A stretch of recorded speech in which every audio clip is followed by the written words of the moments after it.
அப்போ 12 சோழியும் நிமிர்ந்து நின்னா?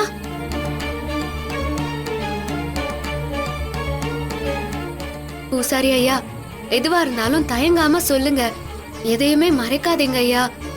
இந்த நேரத்துல உங்களை என்ன பார்க்க வச்சிருக்காருன்னா அந்த ஆத்தா என்னாண்ட எதையோ சொல்லணும்னு நினைக்கிறா.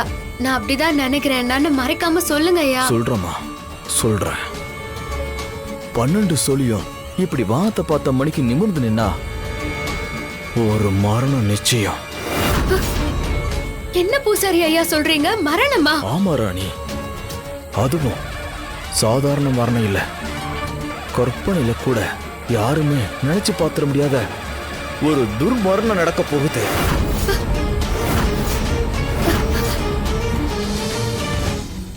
பூசாரி ஐயா, இப்படி கேக்குறேன்னு தப்பா நினைச்சுக்காதீங்க. இந்த சோழி போட்டு பாக்குறதெல்லாம் 100% அப்படியே நடக்குமா? ஏமா ராணி, 27 நட்சத்திரம், 12 ராசி, 9 கிரகங்கள், 8 திசைங்க, 6 அச்சாசுரர்கள், 5 பஞ்சபூதங்கள், 4 திசை, 3 தேவர்கள், 2 சக்தி, 1 பிரம்மாசனம் உள்ள அடக்கிய நான் கும்பிடுற அந்த காட்டம்மன் முன்னாடி நாளைக்கு காலையில மறுபடியும் சோழி போட்டு பார்த்து உனக்கு இன்னொரு தடவை உறுதிப்படுத்துறேன் தாயே.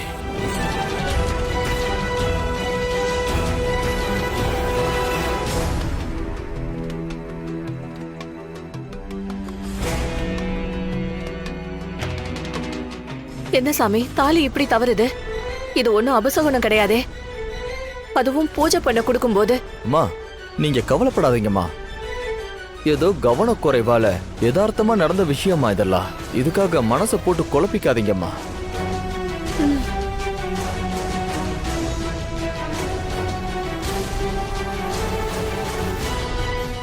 என்னாச்சு சித்தி? ஏன் எல்லாரும் ஒரு மாதிரியா இருக்காங்க? மல்லிகாக்கு கோக்குற தாலி சரடு பூஜை செய்யும் போது தவறி விழுந்துருச்சு. ஐயோ, அதான் எல்லாரும் அபசகுணமா இருக்குமோன்னு ஃபீல் பண்றாங்க. தமன்னா, ஒருவேளை நம்ம மல்லிகா புருஷனை கொலை பண்ணோம்ல, அதுக்கான அறிகுறியா இது இருக்குமோ? என்ன மறைச்சு என்ன ஆக போகுது? தமன்னா, இந்த விஷயம் மட்டும் வெளியே தெரிஞ்சதுன்னு வை, எனக்கு ரொம்ப பயமா இருக்கு. மனோ, கொஞ்சம் வாய் மூடிட்டு அமைதியா இருக்கியா? என் அப்பா குதிர்கொல்ல இல்லைன்னு நீயே காட்டி கொடுத்துருவ போல இருக்கு. போற்றி, ஓம் அகிலாண்ட நாயகியே போற்றி, ஓம் அருள்மறையின் முதல்வியே போற்றி, ஓம் அறவளர்த்த தாயே போற்றி, ஓம் ஆதிபீட பரமேஸ்வரியே போற்றி, ஓம் ஆத்தா, நீ எதை உணர்த்துறதுக்காக இப்படி எல்லாம் பண்றேன்னு தெரியல. ஆனா அது கெட்டதா மட்டும் இருந்துடக்கூடாது. அத்தா, என் வாழ்க்கை தான் இப்படி ஆயிடுச்சு. என் மூத்த பொண்ணு பொம்மி அல்பாயுசிலேயே போயிட்டா. நான் பெறாத பொண்ணு ராணிக்கும் பிரச்சனை மேல பிரச்சனையா வந்துட்டே இருக்கு. மல்லிகா இப்பதான் வாழ்க்கையே ஆரம்பிக்க போறா. அவ நல்லபடியா வாழணும் ஆத்தா. அதுக்கு நீதான் அருள் புரியணும். ஓம் ஆதிபீட பரமேஸ்வரியே போற்றி, ஓம் அகதியே தீர்ப்பவளே போற்றி, ஓ அரணானின் நாயகியே போற்றி, ஓம் அருமுகம் உருவமானாய் போற்றி, ஓம் அன்பர்களே காப்பவளே போற்றி, ஓம் ஆதி காமாட்சியே போற்றி.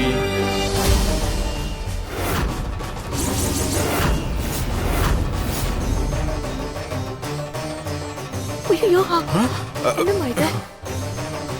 ராணி, காலையிலேருந்து நடக்கிற ஒவ்வொரு விஷயத்தையும் பார்த்தா எனக்கு ரொம்ப பயமா இருக்கு. அம்மா, நீங்க பயப்படுற மாதிரிலாம் ஒண்ணும் இல்லம்மா. இங்க காத்து பலமா இருக்கு, அதனாலதான் கற்பூரம் அணைஞ்சிருச்சு.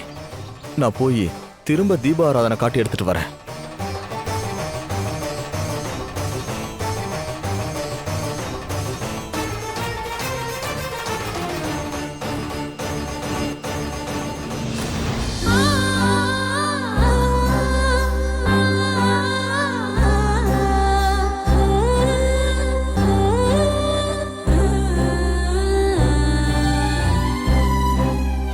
எல்லாம் நல்லபடியா நடக்கும்.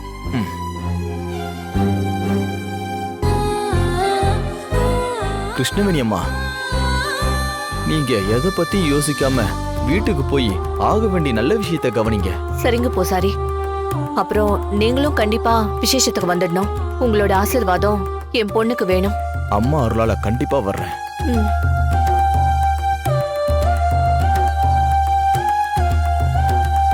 நீங்க வாங்கிக்கோங்கம்மா. இந்தாங்க. இந்தாங்க. என்கிட்ட கொடு. கொடுமா. சரிங்க பூசாரி, நாங்க கிளம்புறோம். சரிங்கம்மா கண்டிப்பா நாங்க வந்துடுறேன். வரோம். பார்த்து போயிட்டு வாங்க. வாங்கம்மா. வாங்க வரேன் பூசாரி. வாங்க ஐயா. வாங்க.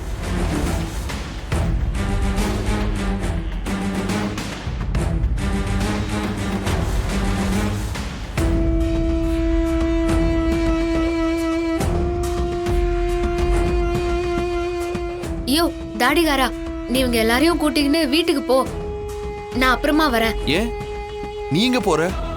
இங்க கூட வரலையா? இல்லையா, எனக்கு ஒரு சின்ன வேண்டுதல் இருக்குது. நான் அதை முடிச்சுட்டு ஒரு 10 நிமிஷத்துல வந்துடுறேன். இவ எதையும் மறைக்கிற மாதிரி தெரியுதே. ராணி, என்கிட்ட எதையாவது மறைக்கிறியா? ஐயோ, நான் ஏன் உன்னாண்ட மறைக்க போறேன்? நீ முதல்ல அவங்களெல்லாம் கூட்டின்னு போ. நான் இப்போ உடனே வந்துடுறேன். போ. ஆ சரி.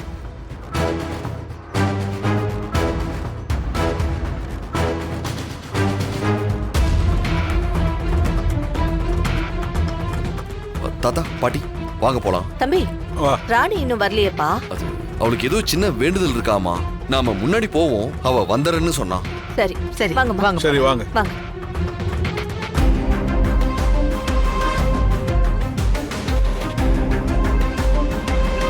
சாமி, காலையில அம்மன் சன்னதியில திரும்பவும் சோழி போட்டு பார்த்துட்டு உறுதியா சொல்றேன்னு சொன்னீங்களே, சோழி போட்டு பாத்தீங்களா?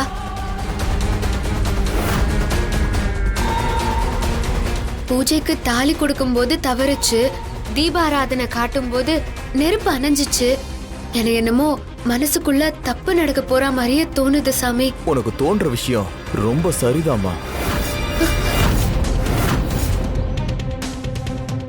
என்ன சாமி, எனக்கு ஆறுதல் சொல்லுவீங்கன்னு பார்த்தா நீங்களும் இப்படி சொல்றீங்களே. இங்க பாரு ராணி, இன்னைக்கு காலையில கோவில்ல என்ன நடந்துச்சுன்னு தெரியுமா?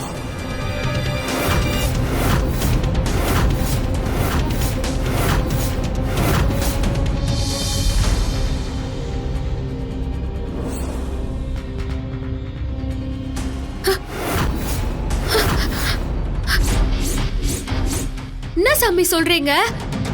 ஆத்தா கண்ணுல இருந்து ரத்தம் வந்துச்சா? ஆமாம்மா. அதை விட பெரிய விஷயம் என்னன்னா, நான் ஆத்தாவோட சன்னதில மறுபடியும் சோழி போட்டு பார்த்தேன். அப்பவும் 12 சோழியும் நிமிர்ந்துதாம்மா நின்னுச்சு.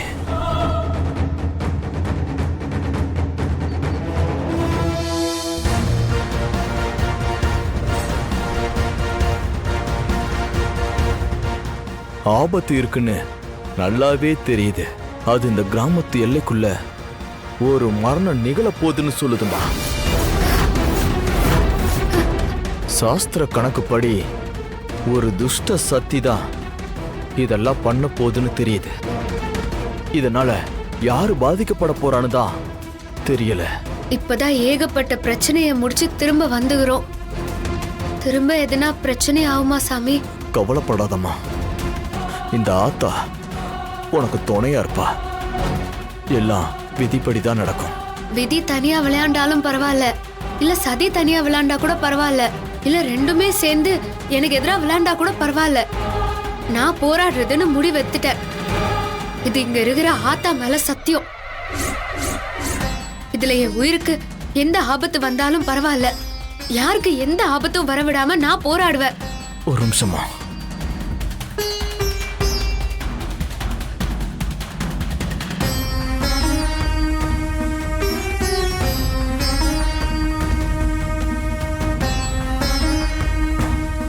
ஆத்தா, இந்த அப்பாவி பொண்ணுக்கு நீதான் ஆத்தா பாதுகாப்பா இருக்கணும். ஓம் பராசக்தி, இந்தாம்மா. இந்த தகுடு 48 நாள் பூஜையில வச்சு 2 அமாவாசை உக்ர பூஜை பண்ணி சக்தி ஏற்றப்பட்ட தகுடு இது. எப்பேற்பட்ட துஷ்ட சக்தியும் உன்கிட்ட நெருங்க விடாது. இனி உனக்கு வரப்போற ஆபத்துல இருந்து இந்த தகுடு உன்னை காப்பாத்து. இதை எடுத்துட்டு போய் உன் வீட்டு பூஜாரியில வச்சிரு. பூஜை பண்ணு.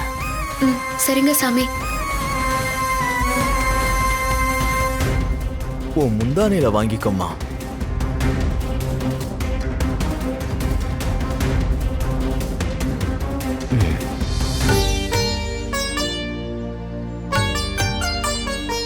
நான் வரேன் சாமி. வாமா ராணி. அம்மா கவலைப்படாதம்மா, இந்த ஆத்தா உனக்கு எப்பவுமே துணை இருப்பா. நீ தைரியமா போயிட்டு வாமா. சரிங்க சாமி, வாம்மா, ரொம்ப நன்றி. போயிட்டு வா. இப்போ அந்த துஷ்ட சக்தியால ஏற்பட போற ஆபத்தே உன் வயித்துல வளர்ற குழந்தைக்குன்னு நான் எப்படிம்மா சொல்லுவேன்? நான் சொன்ன அந்த துர்மரணம் உன் குழந்தைய நோக்கி தான் வந்துட்டு இருக்குன்னு இதை எப்படிம்மா என் வாயால சொல்லுவேன்? அத்தா பராசக்தி, நீதான் அத்தா அந்த குழந்தைய காப்பாத்தணும். தமன்னா பாத்தியா, இப்ப கூட அந்த ராணி ஏதாவது ஒரு விஷயத்த பண்ணிக்கிட்டே தான் இருக்கா. மனு, அவ என்ன வேணாலும் பண்ணட்டும். ஆனா இந்த தடவை ராணியோட அழிவை யாராலையும் திருத்தி எழுதவே முடியாது. அவ நம்ம கண்ணு முன்னாடி துடிதுடிச்சு சாக போறா. கூடவே சேர்ந்து அவ வயித்துல வளர்ற குழந்தையும் சாக போகுது. அதான் எனக்கு வேணும்.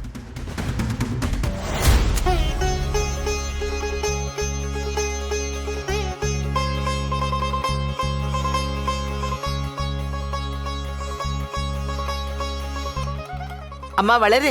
அம்மா. கிழங்கெல்லாம் இருக்கா பாரு, மஞ்சள் கிழங்கெல்லாம். எல்லாமே இருக்குமா. இந்தாம்மா. கொடுங்க. சரிம்மா. இதாங்க வச்சிருங்க. கொடுங்க. எல்லாத்தையும் வச்சாச்சு. எல்லாம் கரெக்டா இருக்குதுல்ல? எல்லாத்தையும் எடுத்து வச்சிட்டேன். சரி. ராணியே, ராணி நல்லா இருக்கிறியா? ஆக்கா, நான் நல்லா இருக்கிறேன். இப்பதான் வந்தியா? நீங்களா நல்லா இருக்கிறீங்களாப்பா? நல்லா இருக்கேன். அம்மா எப்படிமா இருக்க? ஐயா வணக்கம். நல்லா இருக்கும். எவ்வளவு நாளாச்சுல வந்து? எக்கா, ஏரியா வாண்ட போயிட்டு 2 நாள்ல வரேன்னு சொல்லிட்டு இப்பதான் வரல. இல்ல ராணியே, நான் ஊட்டாண்ட வந்தேன். ஆனா நீங்க யாருமே அங்க இல்ல. உனக்கு போன் பண்ணதுனால இங்க இருக்கிறான்னு தெரியும்.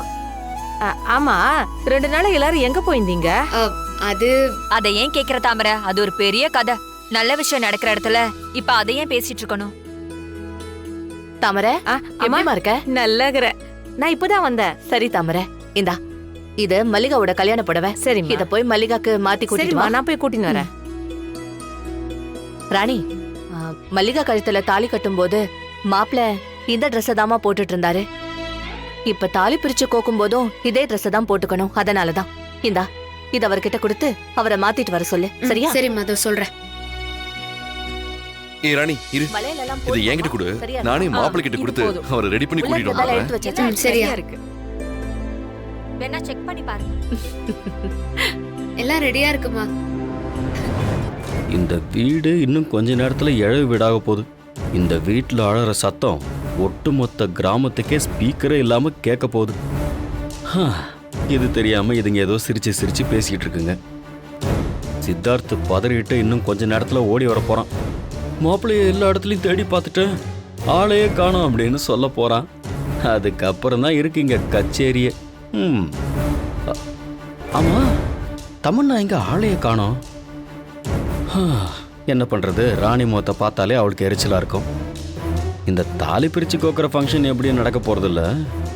அந்த பச்சோந்திய காணோன்னு எல்லாரும் ஒப்பாரி வைப்பாங்க. ஒருவேளை அந்த சத்தம் கேட்டு வரலான்னு பிளான் பண்ணிருக்கா போல இருக்கு. வரட்டும், பாப்போம்.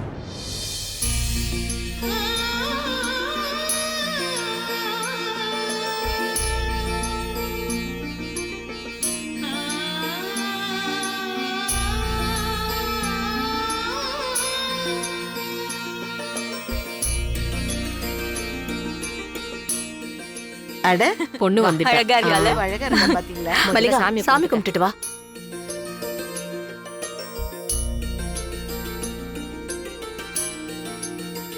உட்காருமா.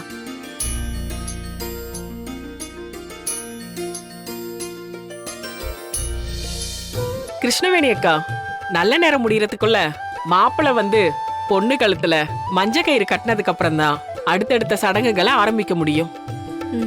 ஏற்கனவே ரொம்ப லேட் ஆயிடுச்சுக்கா. அம்மா ராணி, சித்தார்த்துக்கு போன் பண்ணி மாப்பிள்ளை கூட்டு வர சொல்லுமா. பண்ற தாத்தா. கால் பண்ணுமா. எதுக்கு இவங்க ஃபோன் பண்ணிட்டு இருக்காங்க? மாப்பிள்ளங்க இருந்தா தானே சித்தார்த்து கூட்டிட்டு வருவான். இங்க இருந்துகிட்டே ராணி போன் பண்றா. சொல்லு ராணி. யோ, மாப்பிள்ளைய கூட்டினு வாயா. அட, ஒரு 5 நிமிஷம் இருங்க, நான் கூட்டு வந்துடுறேன். சரியா, சீக்கிரமா கூட்டினு வா, நேரம் ஆயிடுச்சு. சரி மாப்பிள்ள, டைம் ஆச்சு, சீக்கிரம் வாங்க போலாம். இது ஓகேவா? Double okay. இன்னும் 5 நிமிஷத்துல வந்துருவாங்க. சரி. செத்துப்போன பசுபதி எப்படி வருவான்? ஓ, உடனே காரணத்தை சொன்னா எல்லாரும் பயந்துருவாங்கல்ல. அதுவும் எல்லாரும் முன்னாடி அசிங்கமா வேற போயிடும். சித்தார்த் மல்லிகாவோட புருஷனை அலைஞ்சு திரிஞ்சு தேடுற மாதிரி கொஞ்ச நேரம் பாவலா காட்டுவான் போல இருக்கு. தோ வந்துட்டாங்க.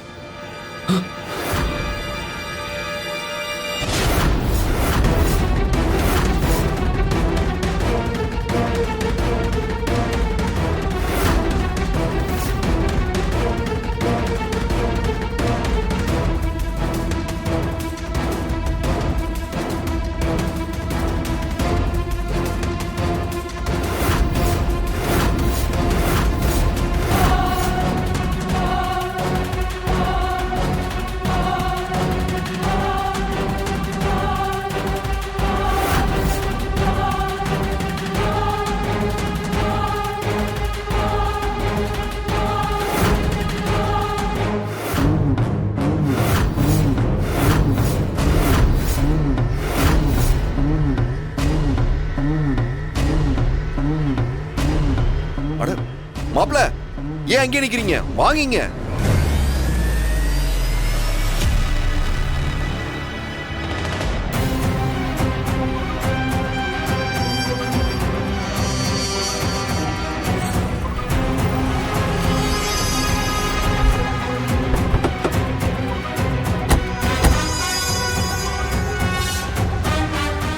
மனோ, இங்க 3 குழிய தோண்டு. தமன்னா, எதுக்கு 3 குழி?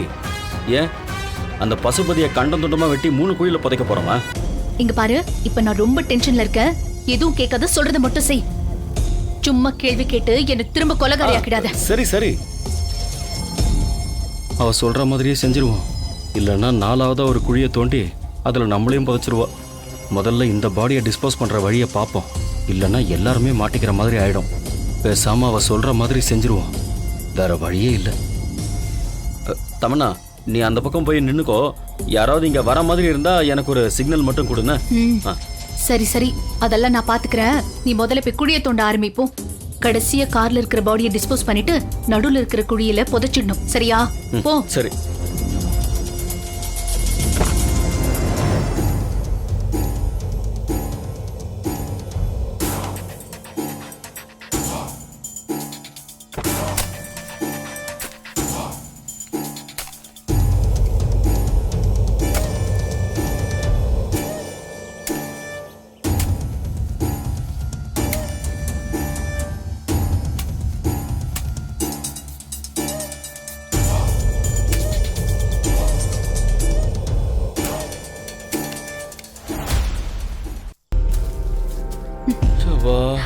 மனோ, சீக்கிரம் தோண்டு.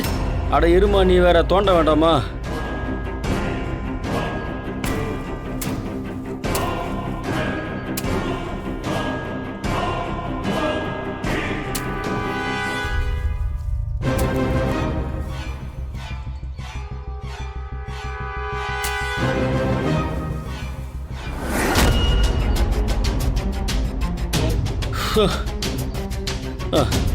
தமன்னா சொன்ன மாதிரி 1 2 3 குழியை தோண்டியாச்சு. மனோ, சீக்கிரம் வா. இத வரேன். தமன்னா, நீ சொன்ன மாதிரியே 3 குழியை தோண்டியாச்சு. அடுத்து என்ன பண்ணட்டும்? ரகுவரன் சித்தப்பாவையும் கூட்டிட்டு வந்து ஆளுக்கு ஒரு குழியில போய் படுத்துடலாம். சரியா? ஏய், என்ன வளர்ற? நாம ஏன் குழியில படுக்கணும்? மென்டல். எத்தனை தடவை உனக்கு நான் சொல்றது? சீக்கிரமா நடுவுல இருக்கிற குழியில அவனோட பாடியை கொண்டு போய் புதைச்சிரு. சரி.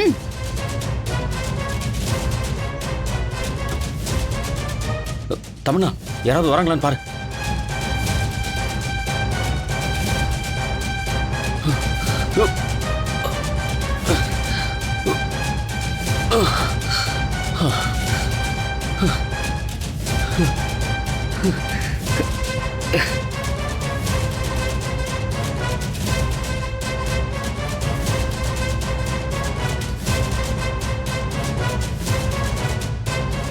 ஆமா, என்ன காணாம கணக்குறான். மனோ, இவனை புதைக்கிறதுக்கு முன்னாடி போன், பர்ஸ் ஏதாவது அவன் பாக்கெட்ல இருக்கான்னு செக் பண்ணு. பார்க்கலாம் இரு.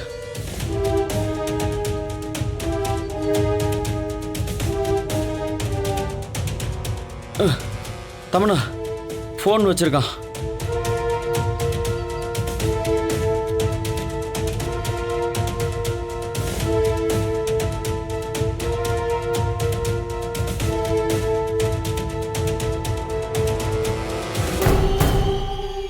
இந்த மனு, சரி தமன்னா, இப்போ அடுத்து என்ன பண்ண போறோம்? இந்த செல்போன் ஒரு குழியில போட்டு புதை. அதுக்கப்புறம் இந்த பர்ஸை இன்னொரு குழியில போட்டு புதைச்சிரு. ஏய், நீ பண்றதெல்லாம் உனக்கே ஓவரா தெரியலையா? மனு, நான் உன் செய்ய சொல்றேன்னா அதுல 1000 அர்த்தம் இருக்கும். அப்புறம் இன்னொரு முக்கியமான விஷயம், அவன் தலையில இருந்து கொஞ்சம் முடிய கட் பண்ணி எடு. செல்போன் போட்ட குழியிலையும் அந்த பர்ஸ் போட்ட குழியிலையும் இந்த முடிய கொஞ்சம் கொஞ்சமா போட்டு புதைச்சிரு. அப்பதான் யாருக்கும் எந்த சந்தேகமும் வராது. ம், குடு, ஆரம்பி.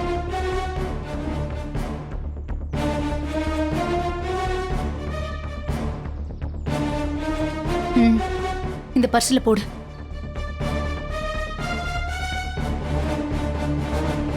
ம், இந்தா இப்படி.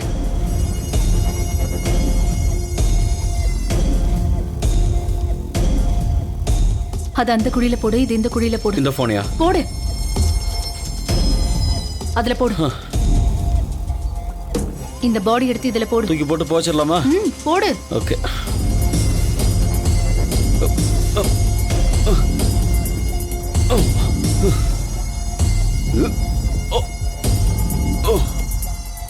தமன்னா, ம், பார்த்துக்கிட்டே இரு.